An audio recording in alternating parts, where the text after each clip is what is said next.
resaltar un aspecto negativo de Joker no es probablemente lo más popular a la hora de hablar de esta película, y creo que esto se debe principalmente a dos motivos.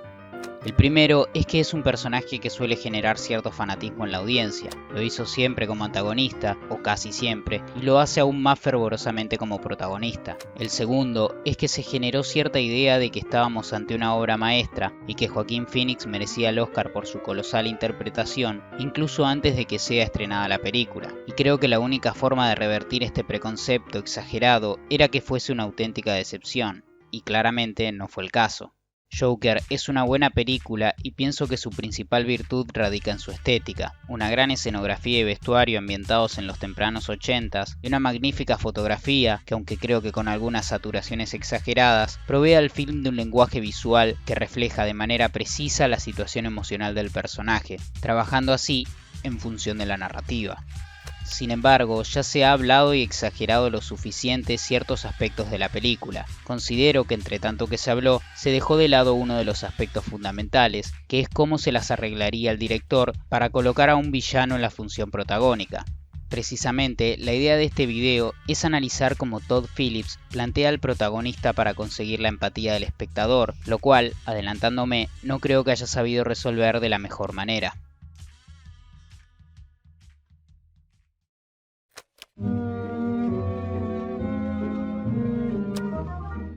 Joker es uno de los villanos más icónicos de la cultura popular y que ya ha gozado de reconocidas interpretaciones cinematográficas como la de Jack Nicholson en Batman de Tim Burton y el aún más icónico Joker de Ledger en The Dark Knight dirigida por Nolan. Personajes que, siendo la fuerza antagónica, supieron generar una atracción por parte del público, incluso por encima de sus respectivos protagonistas. Todd Phillips nos presenta un Joker completamente distinto que nada tiene que ver con aquel de los cómics, pero que además ya no cumple el rol de antagonista, sino el protagónico, por lo que evidentemente la relación espectador-personaje es completamente distinta a la planteada por Burton o Nolan. La audiencia no solo debe ser cautivada por el personaje, sino que además este debe generar la empatía que requiere un protagonista para que el espectador se involucre en la historia.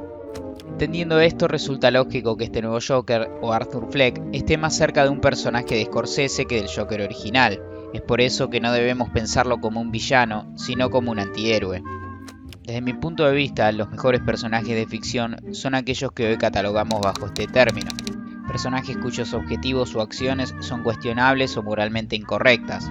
Este tipo de protagonistas salen de aquel relato del héroe idealizado, acercándose a un plano más realista, donde se hacen presentes los errores, las malas decisiones y contradicciones humanas.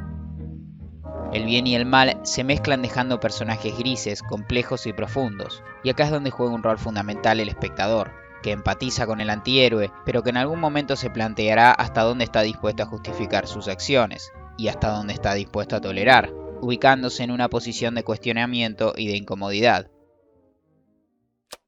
Por la naturaleza del personaje de Joker como protagonista, no puede ser otra cosa que un antihéroe, un personaje que sabemos que tarde o temprano terminará cometiendo actos moralmente cuestionables para finalmente convertirse en el villano que conocemos.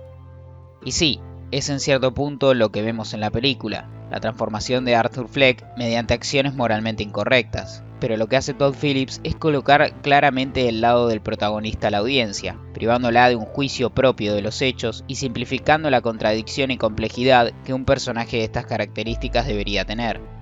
Para verlo más claro, comparémoslos con Taxi Driver y The King of Comedy, que comparten un panorama similar, y veamos cómo allí la figura del antihéroe se comporta como tal, incomodando a quien observa.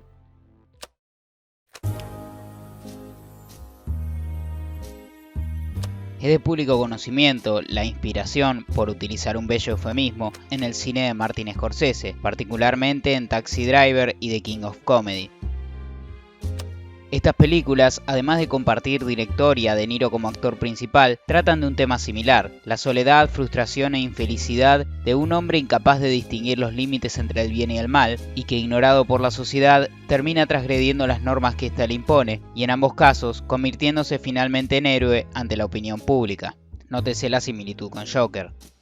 The King of Comedy cuenta la historia de un aspirante a comediante que se obsesiona con conseguir un segmento en el programa de un comediante exitoso del cual es fanático.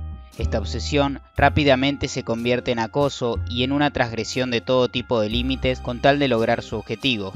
El juego entre la realidad y la imaginación del personaje es otro de los elementos comunes que tiene con Joker. Taxi Driver, en cambio, nos muestra cómo Travis, un ex marín solitario y deprimido, comienza a trabajar de taxista nocturno en busca de rellenar horas de su vida. Sus comportamientos comienzan a ser cada vez más extraños, obsesivos e impredecibles, y desembocan en una sangrienta explosión de violencia. Podríamos decir que a grandes rasgos, Joker toma la historia de The King of Comedy, le agrega la subtrama de la familia Wayne y algunos detalles combinándola con la historia del villano de DC, mientras que el tono y la evolución del personaje principal se asemeja más al visto en Taxi Driver. Pero el problema, en mi criterio, es que no logró transmitir esa incomodidad que logró Scorsese con sus personajes. Teniendo en manos a un personaje ideal para el rol del antihéroe complejo y contradictorio, lo simplifica y lo plantea en todo momento como respuesta a las injusticias que la sociedad le presenta, mostrando sus acciones casi como actos de justicia. De esta manera, se ignora por completo el rol del espectador, que no tiene que cuestionarse la situación. En The King of Comedy, nada sabemos del pasado del protagonista en un principio. La empatía la genera el propio carisma del personaje. Poco a poco, a medida que la gravedad de su acoso y obsesión crece, llegará tarde o temprano el momento en que el espectador cuestione la empatía que generó en un principio. Recién hacia el final, cuando logra realizar su monólogo, expone en el mismo de manera humorística lo trágico de su vida y particularmente de su infancia. El pasado de Rupert tiene varios puntos en común con el de Arthur, pero se dan a conocer al espectador en momentos distintos de la historia. De esta forma, no se da como una justificación de sus actos, sino que invita a la reflexión del espectador y que sea él mismo quien lo juzgue. En Joker, en cambio, todo acto de locura está justificado previamente. Por ejemplo, la escena de la golpiza que le dan cuando le roban el cartel, dejándolo dolorido en el piso, justifica de algún modo cuando luego asesina a los yuppies que intentan hacerle lo mismo. De no existir la primera escena, probablemente sería más difícil que el público apoye la reacción del personaje en la segunda. Así como en este ejemplo, todos sus crímenes y locuras que vemos en pantalla buscan una justificación moral dentro de la misma película. El asesinato de la madre lo justifica el hecho de que lo haya maltratado de niño y sea responsable de la locura de su hijo. El del personaje de De Niro se ampara en la previa burla hacia Arthur, o el de Thomas Wayne, que si bien no fue realizado por el mismo Joker, lo podemos considerar como consecuencia de este, podría haber sido visto como injusto de no existir ese golpe previamente. Por otro lado, en Taxi Driver, aunque el espectador busque justificar el actuar de Travis, probablemente no encuentre otra conclusión final de que simplemente está loco. Otro punto a tener en cuenta es cómo Scorsese muestra explícitamente las actitudes cuestionables de los personajes. En Taxi Driver vemos y conocemos el racismo de Travis, lo vemos como asesina de manera particularmente violenta y lo vemos obsesionarse con Betsy o con Iris, solo por nombrar algunos ejemplos. En Joker, en cambio, se recurre a evitar mostrar algunas acciones que no estarían justificadas a nivel moral por la propia historia, y que quizás podría poner en juego la empatía de la audiencia. Por ejemplo, cuando Arthur ingresa al apartamento de Sophie y descubrimos que la relación era parte de su imaginación, todo daría a entender que la mata. El gesto de Arthur, la estética de la escena y cómo lo toma la cámara al salir de la habitación, de la misma forma que al final, cuando entendemos que asesinó a la psiquiatra por las huellas de sangre que deja a su pasar, siendo este otro ejemplo donde no es mostrada la acción. Hay una clara decisión de atraer la empatía e incluso la simpatía del espectador que se torna tosca y ridícula y lo subestima.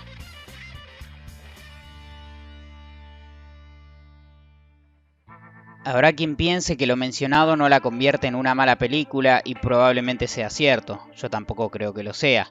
Pero pienso que debo mencionar esto por el nivel de exageración, como si de alguna forma Joker revolucionara el cine o propusiera de manera brillante algo nunca visto, y esto no puede estar más lejos de la realidad. A día de hoy, en IMDb, Joker tiene una puntuación de 8.6, por encima de obras icónicas del cine como Apocalypse Now, The Shining, Vértigo, Citizen Kane e incluso Taxi Driver o The King of Comedy. Y no es que un simple número le dé o le quite valor a ninguna de estas obras, pero me parece una valoración totalmente injusta y tendenciosa. Joker es una película disfrutable, pero el título de obra maestra le queda grande y espero que el tiempo la coloque en el lugar que verdaderamente merece.